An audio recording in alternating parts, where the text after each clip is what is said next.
I'm high. Yeah, clearly. I have a clarification from the last time we spoke that you helped me significantly to get into a place where I unconditionally love my partner. Sometimes. Like everyone. Yeah, well, I guess, and that's where I'm going is. Yeah, we know. So what you said to me was that I have set up my blocks, for lack of a better word. You've thrown the resistance on your trail. That's it. You've developed beliefs that are in the way of your desires. Ooh. Let's just stay right there. Okay. That's a good book title. Living in beliefs that prevent my desires. Isn't that all that's going on ever? If there's something that you want that's slow to come? Yes. I got beliefs in the way. Yes. And a belief's just a thought I keep thinking. And you told me, though, that my source, or greater portion of me, for lack of a better word. Inner being. My inner being is actually guiding me around those so that I actually don't have to figure it out and fix those, get them out of the way. Let's talk about that. We talk about the path of least resistance. You follow that concept? And then we remind you that you put every bit of the resistance on the path. You weren't born with it there. Nobody else is scattering it on your path. You've put it all there. Then we say, that's all right. Because your inner being doesn't hold it against you. Your inner being doesn't say, oh, we see what you want, but there's so much resistance on your path, you can't possibly get it. Instead, your inner being just guides you around the resistance. Just come over here for a minute, and then come over here, and then come over here, and then come over here, come over here. So your inner being knows where the resistance is, doesn't judge it, doesn't push against it, doesn't talk about it with you, doesn't ask you to get rid of it, just calls you around it. Right. So your question is? So my question is, I'm trying now to align more with my inner being. So that I don't actually even give a rip about the discord that I put in the way, so that I can move forward with what I want to do with ease. Yes. And I'm having difficulty because it seems like... Because it's really simple why you're having difficulty. Because when you say, I'm not going to think about that thing that I'm thinking about, you're thinking about it. You see, the whole point of your inner being leading you around it is so that you don't get snarled up in it and make it more. Right. So if you say, I'm having trouble letting it go, then you are sort of snarled up in it. Yeah. So when I meditate, I'm trying to align with my source, but when you meditate, you do align with your source. You're not trying to do it. It's like saying, I'm going to let go of this cork and I'm going to try to get it to float. No, you're not going to try to get it to float. You're just going to let go of it. It's going to float. So I'm doing it. So we just want you to take the word trying to meditate. You're meditating. When I meditate. Yeah. But I meditate specifically for the purpose to get into alignment with my greater source. Yes. So that I can keep that alignment and move forward. Yes. But I keep... The reason we were saying yes, because we thought we were going to get you in a trap. I know. Because what was going on in your vibration was, I meditate so that I can deal with the resistance, so that I can get to where I want to go. And you need to leave the so that I can deal with the resistance out of it, because the whole point of meditating is to ignore the resistance, because dealing with it makes it more. It's like, I'm not going to think about that thing that I'm thinking about. So I'll meditate and I'll get all tuned in, and then I'll say, Source, now I want to talk about these things that I don't want to think about.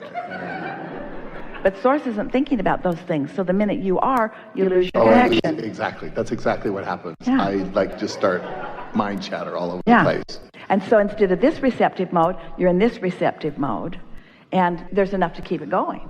So understanding it helps.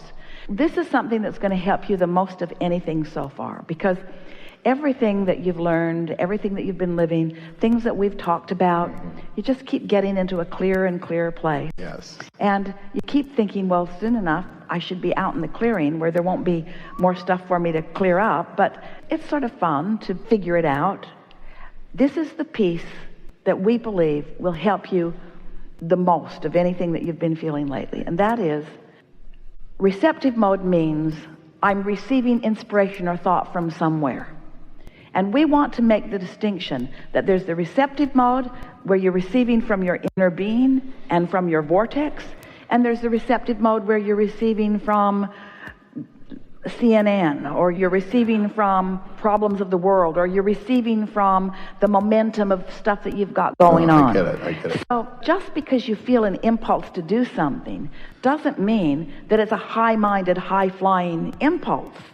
And we think that there is a little bit of confusion about that. And that comes from the trying too hard. And you can solve all of that just by reminding yourself, I just want to feel good. And if we were standing in your physical shoes, we would use these words. We're just going to offer you some words that we know, because remember, we can see the resistance on your trail. Yeah. So these are the words that we would use right now to help guide you over and under and around and through that resistance. When an impulse comes, it's sort of like, look over here, look over here. And look over here is the same thing as saying, don't look over there. Look over here is the same thing as saying, don't look over there. It's a subtle difference. In that really early days, Jerry and Esther were living in Phoenix when they met us. And in the early days, we were not speaking through Esther in this way. She was typing, or we were gesturing. If Jerry would ask something, yes or no, it was an easy way for them to communicate when Esther wasn't with her word processor. And one day they got this inspiration to ask their friends to go hide somewhere in the city of Phoenix, and they would use Abraham to come and find them. Now, Phoenix is a really big city. It's 50 miles in all directions, and there were no limitations. Go anywhere that you want, Esther said, and we will come and find you. And the only rule was, we won't quit until we found you, no matter how long it takes. And we'll see you in a little while. So off they went. So Esther is receiving us.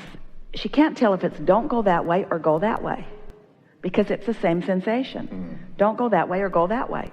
And so she's gesturing, and Jerry's driving, and off they go, and then go that way, and off they go, and then here. So they stopped, and their friends were nowhere around. So go that way, go that way. They filled the tank up 3 times that night. When they found their friends, and they did, they said, first we went there. And they said, oh, we were there. Our inner being told us to go over there. And they said, and then we went there. And they said, oh, we were there too. Then our inner being told us to go over there. And Esther said, I'm never playing this stupid game with again, Abraham. You didn't tell us that you're going to keep them moving. So what we're getting at is, this is something that's always in motion, and your inner being is always giving you the impulse that is most beneficial from where you are to where you're wanting to go. Your inner being is always giving you what it knows to be the most likelihood for you to get an impulse. But it's not going to mess with me and have the other one, Never. tell the other one to go somewhere. No, it's not like that. It's not like that. Well, they did with you. The whole point of that was, does Abraham know things that we don't know? Sure. That was the whole point of that. Sure. And they came away from that knowing unequivocally. And the reason we told you that story is because it's a subtle difference between don't do that and do that. And I'm finding it hard to decipher. To decipher which that is. And so these are the breadcrumbs that we want to leave for you. The things that we think would make from where you are a little easier for you. This is not a big deal. And there's nothing risky involved here. And you can be lighter and more playful about it. And there are no requirements for you to accomplish. And there's no way of you getting it wrong. And take score just a little less and care more about the way you feel. And let the feelings that you're reaching for be more lighthearted, less intense. More ease rather than effort. It's going to work out all right rather than I got to get this figured out. Just that subtle difference in your approach to it will make a big difference in the way you feel. You're used to making things happen through action and effort and work and focus. And you accomplish a lot in that way. But now you are engaged with the energy that creates worlds. And there is a power and an influence and a leverage in that kind of energy that is intoxicatingly fabulous, but lighter than you think it is. This is the piece that we want you to hear. If you're moving some heavy object from one place to another, There are some things that are involved in that. Like, first of all, you want to be sure that you want to move it over there because it's heavy. And then you want to make sure that you have the wherewithal to do it. And so there's a lot of preparation in getting ready to do the heavy lifting. You know what we're getting at? Oh, yeah. In action, there's a lot of heavy lifting.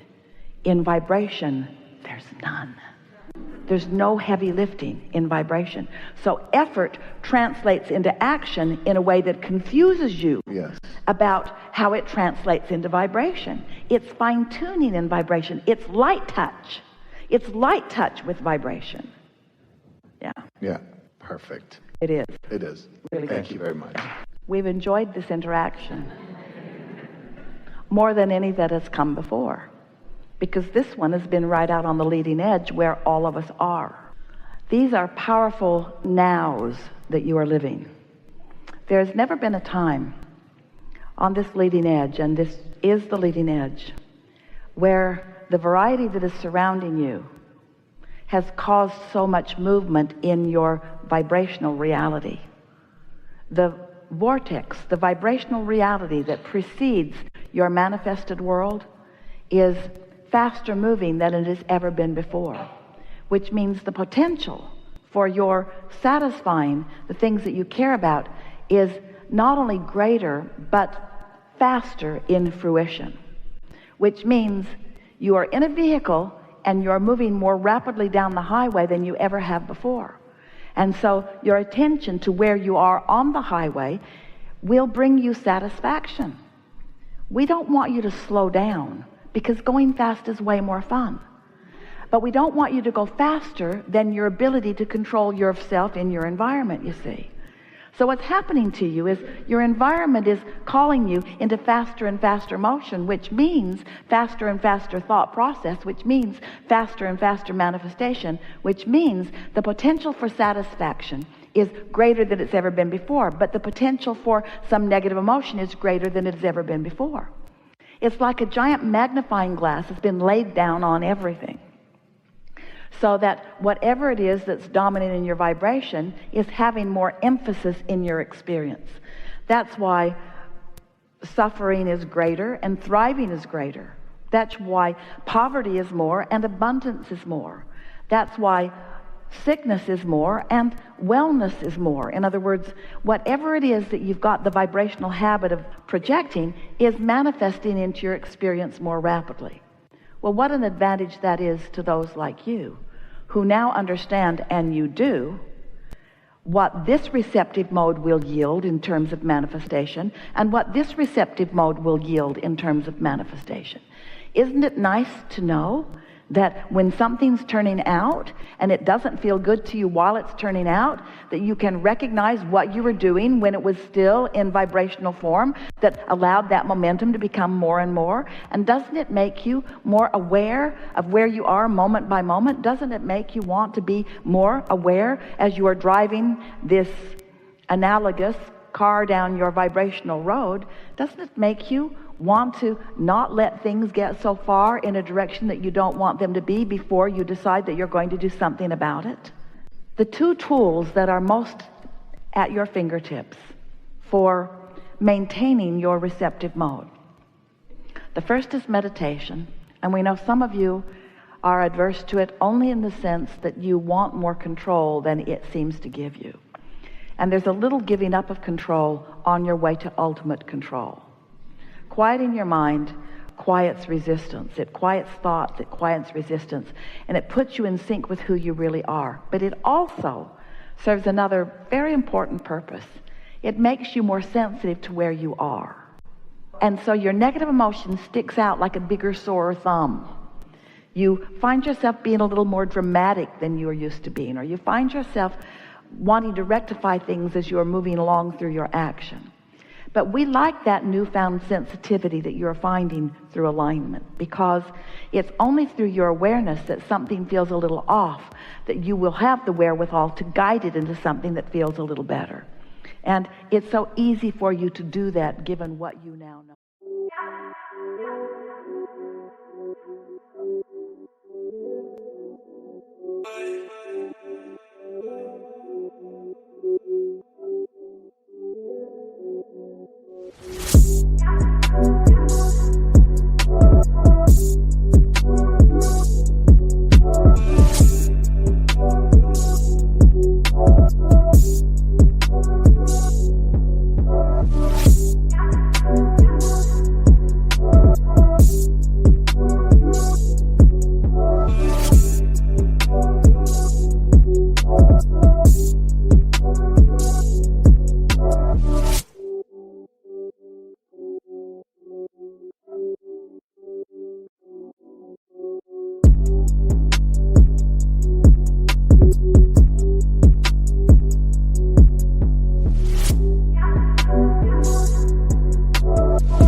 He's so high that I'm tipsy. I'm drippy, it's starting to hit me. I'm drippy, it's raining, it's drippy. I'm drippy, it's starting to hit me. I'm drippy. I'm drippy,